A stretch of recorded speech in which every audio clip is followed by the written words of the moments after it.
Наутилус кемеси деңиз астында жаңы шаар изилдеп чыкты. Билбегендер болсо, Наутилус кемеси бул суу астында сүзүүчү кеме.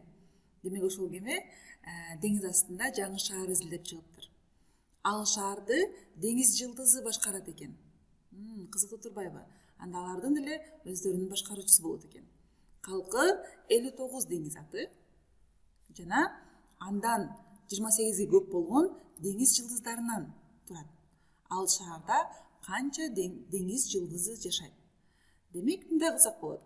Биз бул суроону туура чыгаруу үчүн бул жердеги эң маанилүү сөз бул андан 28ге көп болот.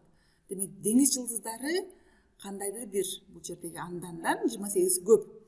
Анда бул андан деген бул деңиз атынан. Демек, алар 59 болсо, андан 28ге көп болгон бул деңиз жылдыздарынын саны чыгат. Анда эмесе мындай кылалы. Биз бул жерге жазып алсак болот. Деңиз аты на кошобуз андан көп. Демек, эгерде деңиз атына 28ди кошсок, анда эмне келип чыгат?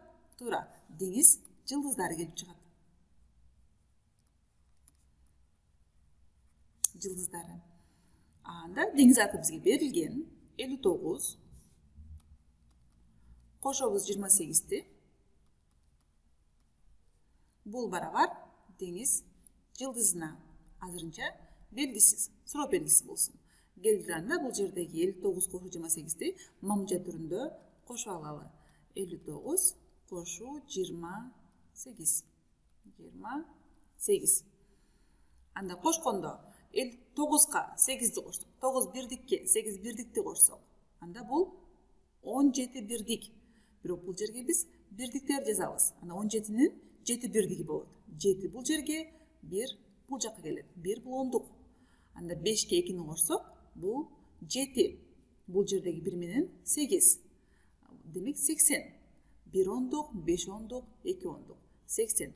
87. Анда ал шаарда 87 деңиз жылдызы жашайт. Чындыгында эгер кааласаңар, текшерип көрсөңөр болот. 87 59га караганда 28ге көп болот.